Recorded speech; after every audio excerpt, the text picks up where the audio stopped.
కడని సుగంధ ద్రవ్యములు కూడిరి. వారు ఆదివారమున పెద్దల కడ లేచి బయలుదేరి సూర్యోదయమైనప్పుడు సమాధి యొద్దకు వచ్చుచుండగా సమాధి ద్వారము నుండి మన కొరకు ఆ రాయి ఎవడు పొందించినని ఒకరితో ఒకరు చెప్పుకొనుచుండేది. వారు వచ్చి కన్నులెత్తి చూడగా రాయి పొర్లింపబడి ఉండుట చూచి ఆ రాయి ఎంతో పెద్దది.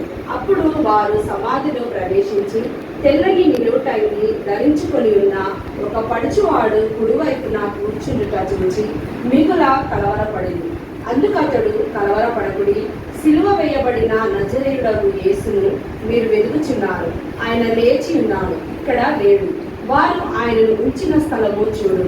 మీరు వెళ్ళి ఆయన మీకంటే ముందుగా గలిలయలోనికి వెళ్ళుచున్నాడనియు ఆయన మీతో చెప్పినట్లు అక్కడ మీరు ఆయనను చూతులని ఆయన శిష్యులతోనూ పేతులతోనూ చెప్పుడలను. వారు బయటకు వచ్చి విస్మయముంది వణుకుచు సమాధి యొద్ద నుండి పారిపోయింది. వారు భయపడినందున ఎవరితో ఏమీ చెప్పలేదు. ఆదివారము తెల్లవారినప్పుడు యేసు లేచి తాను 7 దయ్యములను వెళ్ళగొట్టిన మగ్దలేని మరియకు మొదట కనబడెను. ఆయనతో ఉండిన వారు దుఃఖపడి ఏడ్చుచుండగా ఆమె వెళ్ళి ఆ సంగతి వారికి తెలియజేశారు.